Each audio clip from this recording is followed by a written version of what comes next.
healthcare support, education, and poverty alleviation. Now, in healthcare support is one of the major functions of the foundation. The aim is to assist the vulnerable people who require urgent financial support for their medical care. People who are unable to afford their urgent medical needs attend our daily consultation section to apply for financial aid. The success of their application is determined by the level of vulnerability, taking into account various factors such as their employment status, their marital status, whether they have disabilities or not, and so on. You'll be glad to note that the foundation is planning to build a children and maternity hospital next year. And this is aimed at reducing infant mortality rates, which is rampant in Africa. Now, from the education point of view, we run 5 major programs. The first is university scholarships.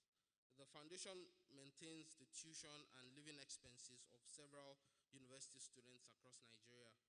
We also give one-off tuition grants to vulnerable students from low-income families. The other thing that we do in education is the Durham University Earth Science Scholarship. The foundation recognizes the importance that earth sciences play in human existence and sustenance, the significant financial outlay involved for students who would like to pursue studies in the field at Durham, and the difficulties some individuals may have in meeting this cost. Thus, the scholarship of £5,000 is awarded annually. It is offered to help the recipients pay for tuition and accommodation during their time at Durham in the UK. We also do quite a lot of capital projects in education.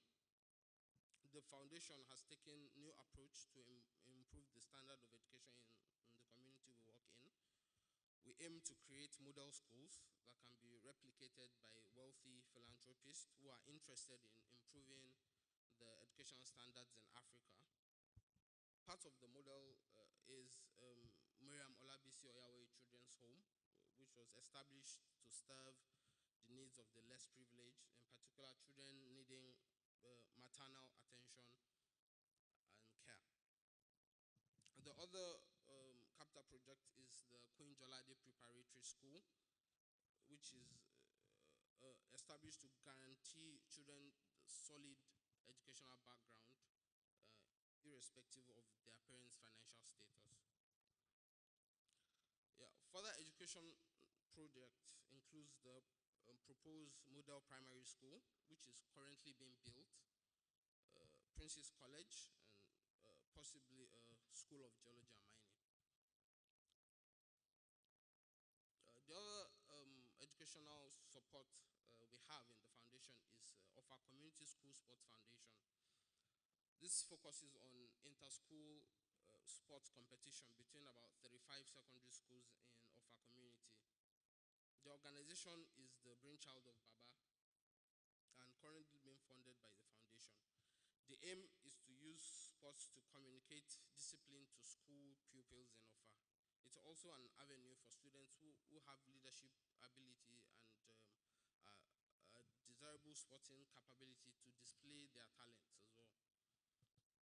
And finally, in education, we have the Mosobalaje Oyawoye Faculty of Science Endowed Lecture in the University of Ilorin. In the last few years, eminent scholars have delivered lectures annually on topics of scientific significance.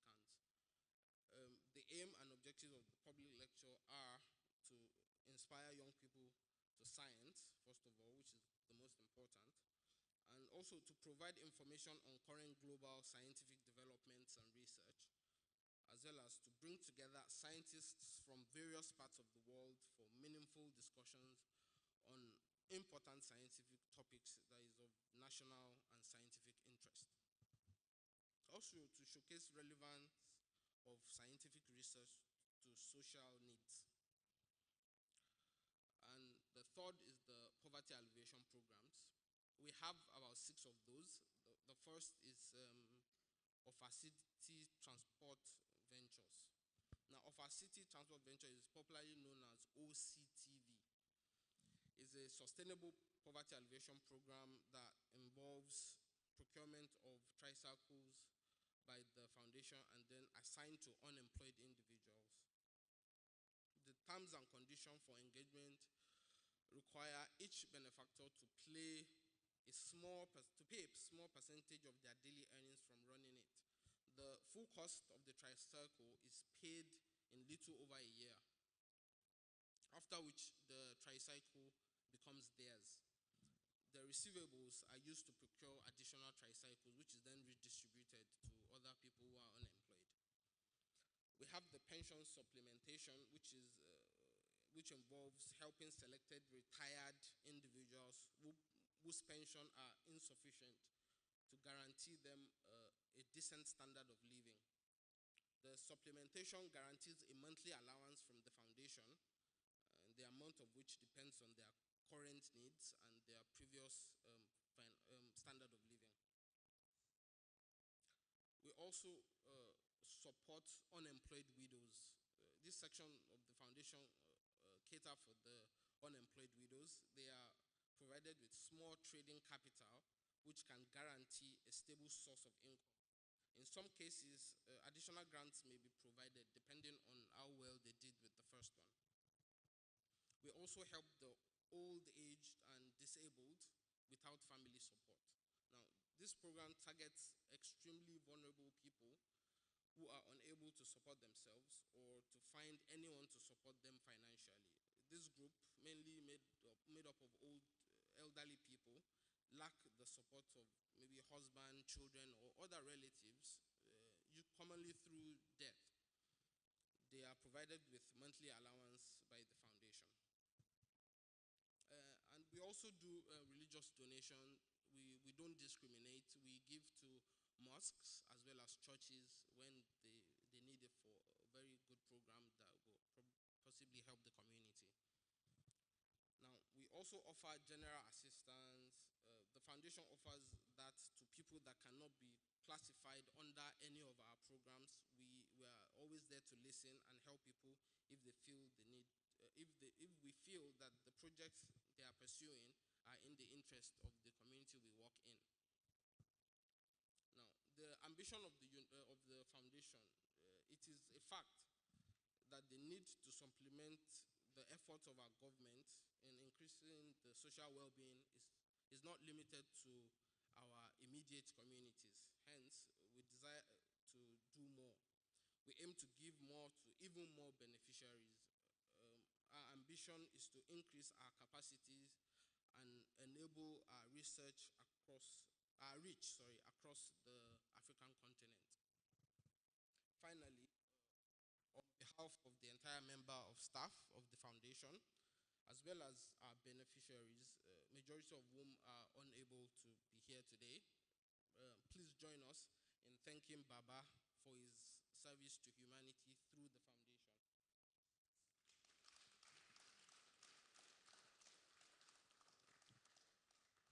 Yeah, we love you and are all extremely proud of you. I feel privileged to be able to call you daddy. We thank you all for your kind attention. Thank you.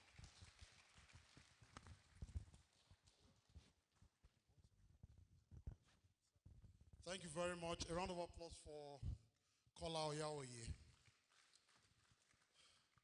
Ladies and gentlemen, I know you will continue to permit me to introduce guests while we run the program. In our midst is the former registrar, University of Ibadan, Mrs. Tayo Ikoton. Please stand up for recognition now.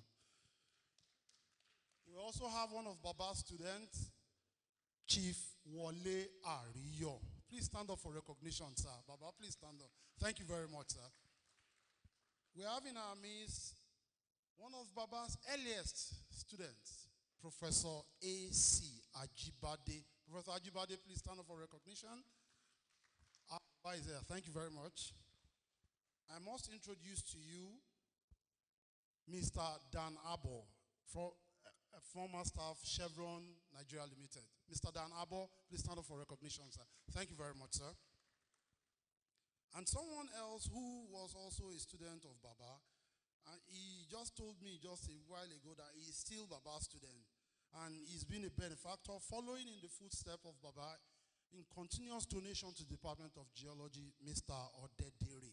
Please stand up for recognition, sir. Thank you very much, sir. I know these very important personalities will permit me if I do some murdering of their titles, but I know I will be pardoned. We have in our midst, on the entourage of the His Imperial Majesty, the Oni of Ife, we have His Royal Highness Adebo Ale Olafare, the Arode of Ife. He is with us. Thank you very much, sir, for coming. We also have in our midst His Royal Highness Obazakios Olashode Akinropo, the Waasin Olumogbe I of Ife. Eshe, sir. Thank you very much, sir. In our midst, also on the entourage of His Imperial Majesty, His Royal Highness Oba Olusegun Oyewumi Arasanmi, the Ladin of Ife. And also on the entourage of the Oni, his Chief Ijisoyin Abayomi, the Lord Doko Adimula of Ife. Eshe, sir. Thank you very much, sir. Ladies and gentlemen, 8 times in my life, as we will see from this story, God saved me narrowly from certain deaths. I now realize that I was preserved not for myself alone, but so I can serve God by helping others to do whatever I must do to influence their lives. I told you, that book, Part of Destiny, is a must-get for everyone. I'll then invite the book reviewer, who is eminently qualified to do this review, none other, former head of the Department of History of the University of Ibadan, Professor Tayo Adeshino, to please do the book review.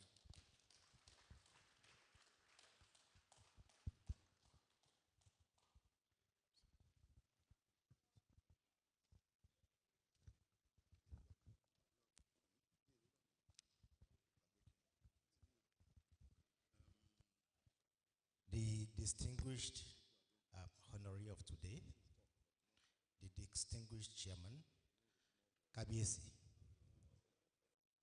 the distinguished members of the high table, ladies and gentlemen, may I be allowed to stand on existing protocols.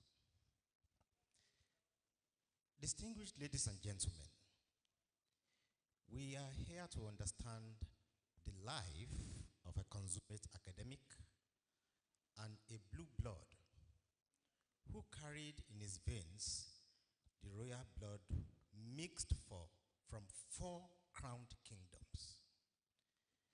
Professor Jimo Mosobalaje Oyawoye, a quintessential Omalade Mary, is therefore royalty personified. Both the personality and the book are too large for me to talk about within the time allotted. I will need a full month to present to you the dimensions provided by this book. I shall, however, endeavor to provide a synopsis. Baba told us a few minutes ago what he thought he had achieved with the book, telling us the story of his sojourn at the University of Ibadan. But I will quickly point to the fact that Baba was, is, and will be a geologist.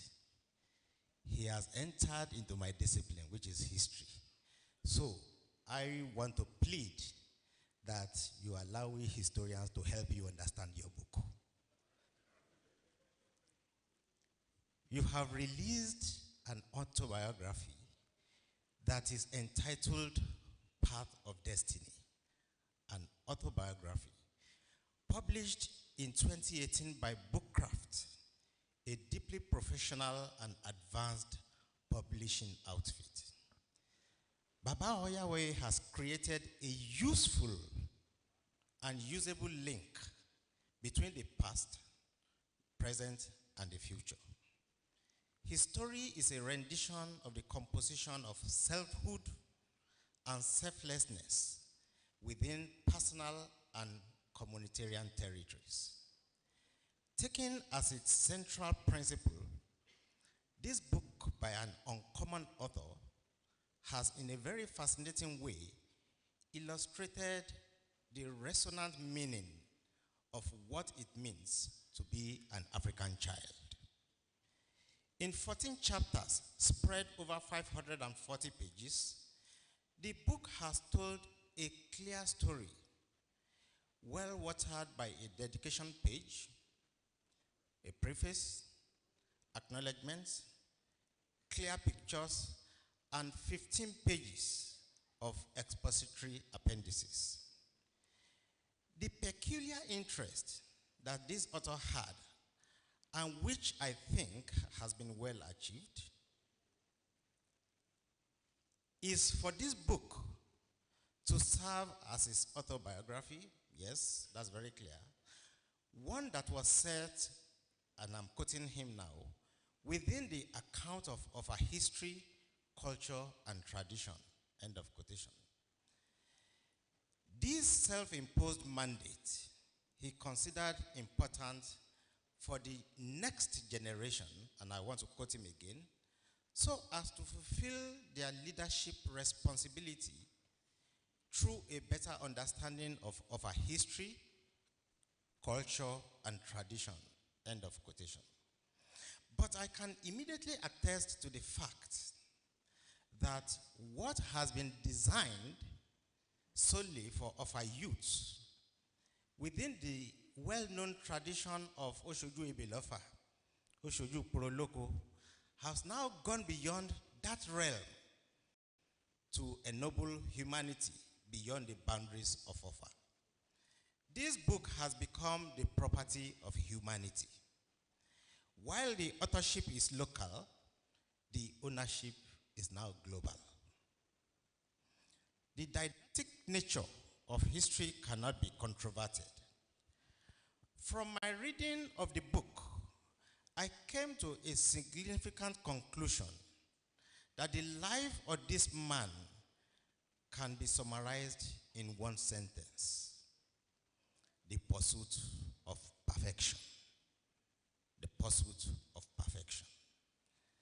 People from diverse backgrounds will benefit immensely from its pages. We have been educated on a continual process of growing and becoming. That's what the book is all about.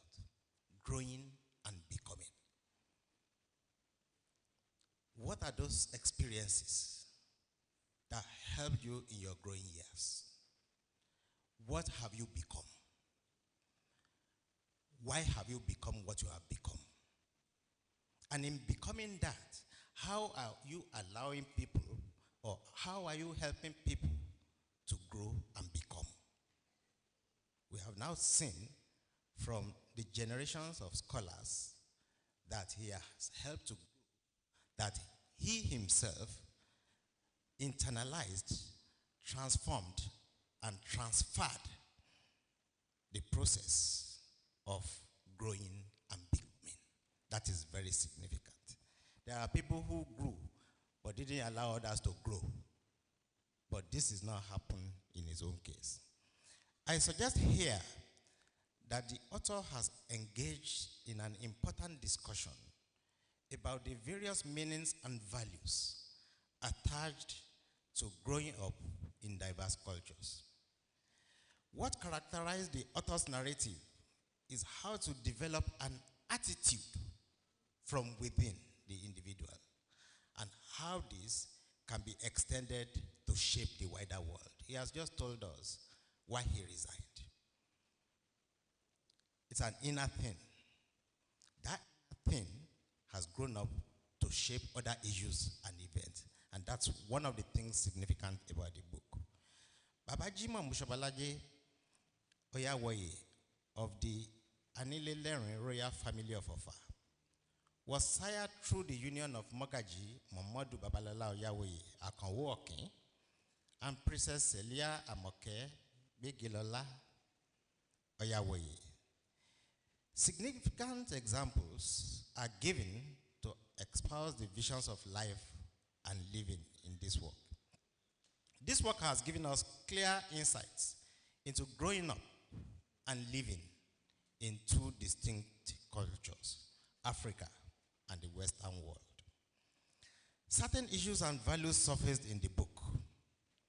This included historical accounts of treachery. So the book is actually beyond UI. It's a book that chronicled existence, not the man's own personal existence alone, but examples that we can derive from the existence of others.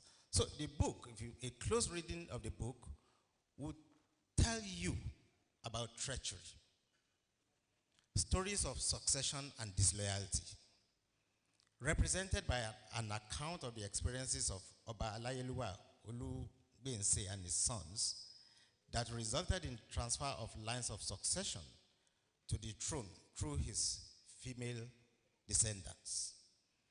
The book has told us about the efficacy of rituals, migration, settlement that resulted in the creation of Atelo, human suffering. For example, his father had smallpox during the period of repatriation from Atedo around 1900 and had to be carried in Igbaeru, a calabash used for carrying farm produce. The book has also told us about gender relations. I found this particularly interesting when on page 7 he wrote that all the king's wives, and I'm sure Professor Balanliawe would like to hear this, all the king's wives, when they became pregnant, were required to shave their heads, leave the palace, and temporarily relocate to their original family home. They would not return to the palace until the child was about 2 years old. And then, in continuation, are you also aware that since the king's wives were many and took turns to sleep in the king's bed, they had an extremely rare chance of conceiving? Because in 30 days, if your menstrual cycle does not come, and the day of your day to sleep with Kabiesi, you are not ovulating, you may not get pregnant. And so, for me, that became a very interesting point of understanding marriage gender issues in the past. But I found one thing more intriguing, and that's my first time of coming in contact with this. Tradition, he wrote, tradition therefore permitted all Ayabas, king's consorts, to have lovers from among the princes. So, if you think things are not going well for you, you can have lovers among the princes. But you are not allowed to have lovers outside. But the princes, yes, you can pick one. And I found that very fascinating. And I suppose we should students to interrogate that. Well, he also told us a little bit about health and medicine, child mortality. His own mother had 12 children who had died at infancy. And he was the first surviving one. But I will tell you the secret of how he survived and how at the end of the day he came to be 91. Please follow me.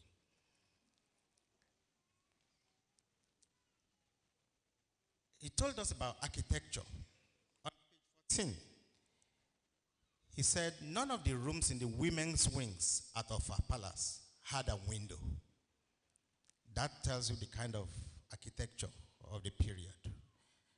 We also got to know about totems and taboos. We also got to know about affectionate rebuke by the parents. On page 35, when he rode a wooden railing gate and it tore off from its moorings, his father saw him all the way and gently rebuked him by saying, Rojue. So he was expecting a worse rebuke than that. Then one day, he broke his mother's china dishes. Yes, he was indulged when he was growing up. But in breaking the dishes, his mother cried. But she did not cry because he broke the dish. She cried because she was happy that she now finally had a son who grew to the age where he could break dishes. So you begin to understand certain intricacies about society. You know, you may be coming from outside and said that you should spank him. But no, the woman was crying for another reason, because she was happy. So, well, how do you then explain the title, Path of Destiny?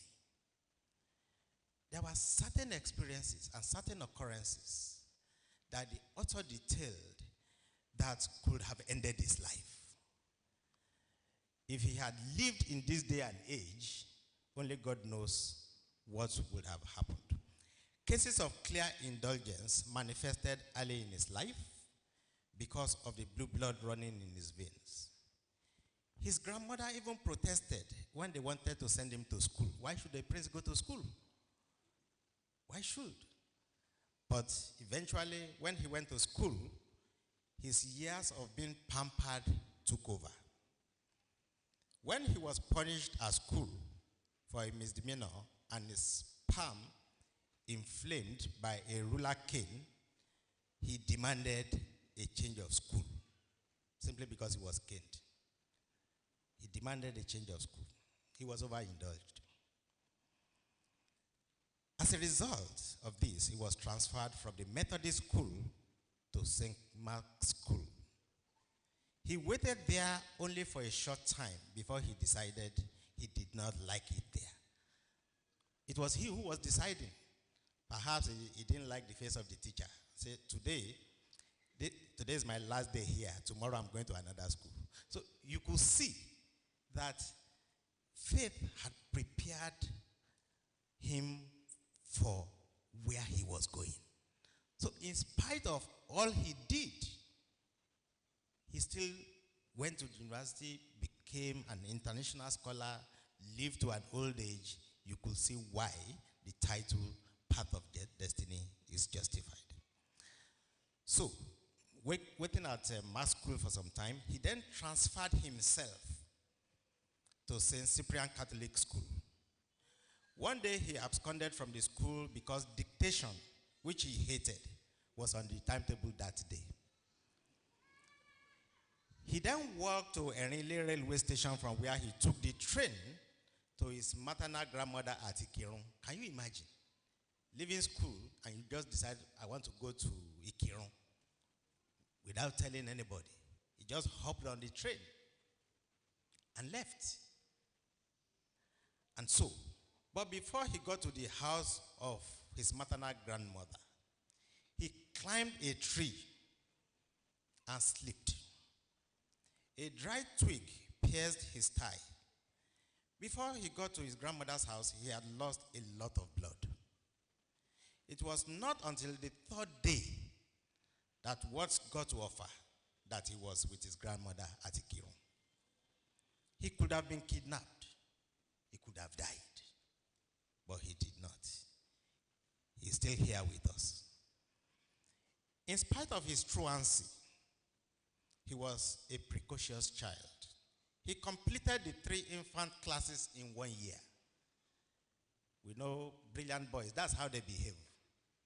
You know, without attention to what they were reading, they will still get all the things being taught in class.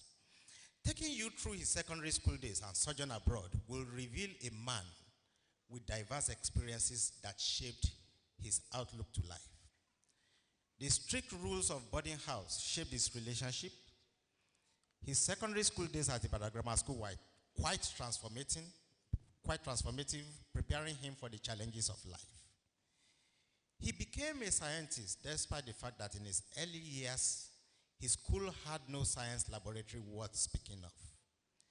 The school had no science apparatus to perform any prescribed experiments. The science master had only one set of apparatus intended for demonstration. You can't touch. It's only for demonstration. You see it from afar off. I think we are also gradually getting back to that stage now. A fascinating aspect of his existence as a student is the fact that he was leaning towards Christianity. He so fell in love with the Hallelujah chorus and still finds it fascinating even now. So it's what we say about ecumenism. Yes, the fact that you are a Muslim does not mean you don't appreciate certain things in Christianity, or the fact that you are a Christian does not mean there are certain things you should not admire in Christianity. Then his clash with racism in Washington State College proved extremely disconcerting. Even though he took everything in his stride, his desire and hope to marry a white girl, Jackie Miller, fell through when she told him perfunctorily one day, and I quote him, "You cannot come with me on holiday. My mother doesn't want you to come." Well, why? Because he's black. He appreciated her frankness, and they remained friends. You could see growing up, living. Some people would have been destroyed because a girl dropped them, but not in his case. So, when you go through this book, do you want us to talk about his university career, mentorship style, university politics, research and publications, his activities as community and religious leader, or even his home, his family? All these are included in this book, and I am pointing you in that direction to read and learn lessons from that. So, his life of service, philanthropy, these are well explained in this book. He has therefore contributed with this book to the growing body of scholarship in the autobiographical genre. Let me state clearly that I am also ready to use Professor Oyawoye's experiences to further test out existing theories on the human breast that I have come across over the years. This book has finally given me an answer. On August 2, 2012, I was invited to deliver a lecture at the Federal Medical Center, Abeokuta, Ogun State, at a program organized by the Women and Children Friendly Health Services Committee to commemorate that year's World Breastfeeding Week. My lecture was entitled, "What is in a Breast? Understanding the Past and Planning for the Future." At that lecture, I told them that child survival, development, and protection, which have been the major thrust of global efforts to enhance the survival of the human race, has now focused significantly on the breast and the breast milk. The human breast milk has given us many gifts. Among these are intelligence, health, and civilization. Unfortunately, there is always the tendency to see human breasts basically from the basis of health, rather than as part of the major tools that have determined the course of human civilization in every clime. This makes breast milk a deeply historical phenomenon. From the dawn of human civilization, milk from the human breast had nourished and nurtured children. But that same milk has been responsible for the growth of human society and civilization in other ways unknown. In fact, many other races have felt so strongly enough as to acquire women specifically for roles as wet nurses to help nourish their offspring. We also know that breasts have also been known to cause the downfall of man, governments, and even civilizations.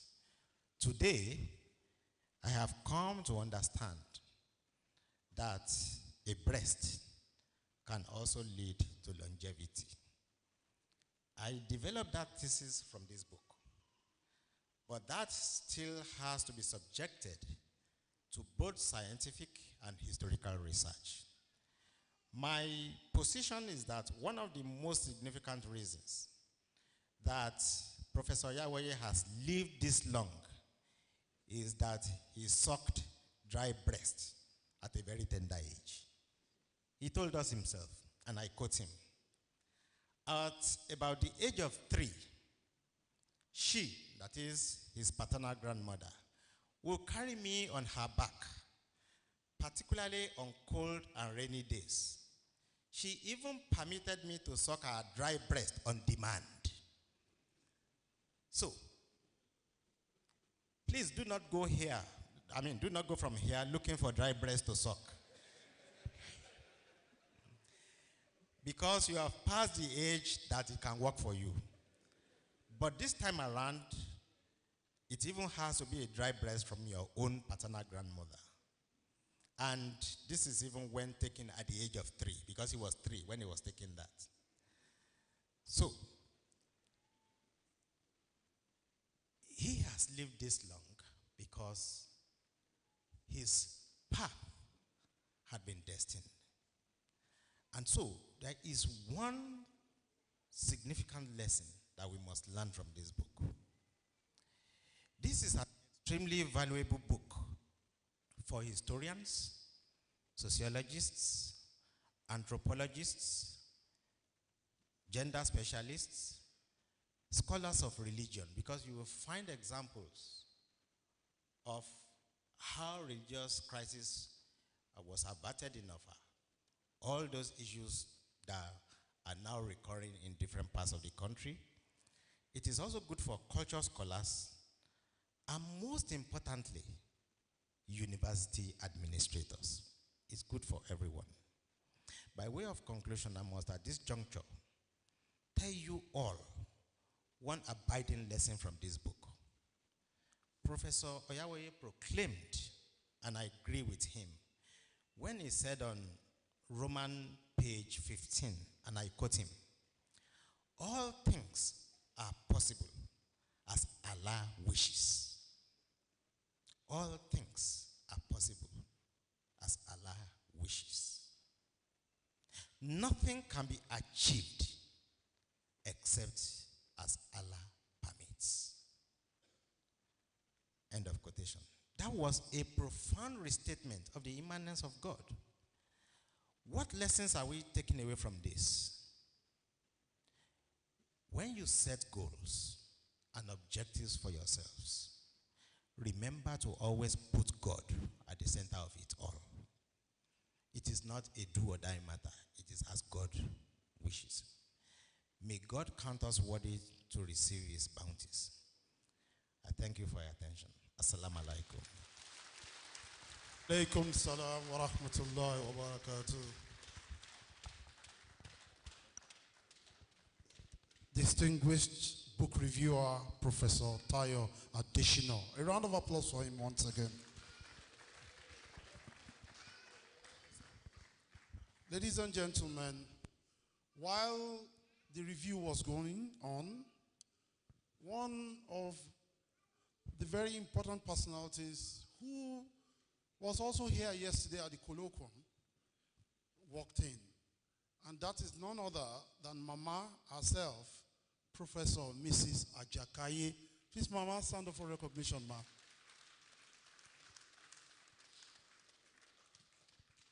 Baba values family. I'm reiterating that because it's all written all over him. Baba did indicate the role of spouses. He indicated and said, if I had spent years courting her, I might never have found my wife, the one God has given me. I found Olabisi in 30 minutes of courtship. She was the chosen one, or the one chosen for me by God. The role of spouses can never be underestimated. And in that light, I'm going to reintroduce Baba's children. Because when I did, I forgot to mention their spouses. I have on my list Princess Oladumomi Layonu and Dr. Biodun Ismail Yalionu SAN. Please stand up for recognition once again. Thank you very much. Beautiful couple. Princess Olaite Karunwi and Dr. Bode Karunwi. Please stand up for recognition. I can attest to theirs. The first one was SAN. When you talk about dentistry in Nigeria, perhaps the best dental clinic is Shops in Ikoyi, in Lagos, in Ikeja. It's owned by Princess Olaite Karunwi and the husband. I have Prince Abdugani Kitibi Oyawoye and Princess Titilayo Oyawoye. Princess Shiade Oyawoye and Dr. Yomi Faiga, the husband. Prince Abdulhalik Sumbola Oyawoye and Princess Miriam Oyawoye. Prince Mohammed Kola Oyawoye and Princess Rukoya Oyawoye. Prince Abubakar Jibola Oyawoye and Princess Aisha Oyawoye. Princess Suleat Adebayo and Barrister Afiz Abdulafiz Adebayo. And I have Princess Aisha Jola Adekola Seriki and Mr. Kudus Kola Seriki. Thank you. Princess Fatima Oyawoye, I will recognize you once again. Please stand up for recognition. And while I don't want any protests at the end of the day, I want all Baba's grandchildren and great-grandchildren to please stand up for recognition. Thank you very much. Thank you very much. Thank you very much. Ladies and gentlemen, we're gradually getting there. And right now, we're going to do a brief documentary on Baba Oyawoye.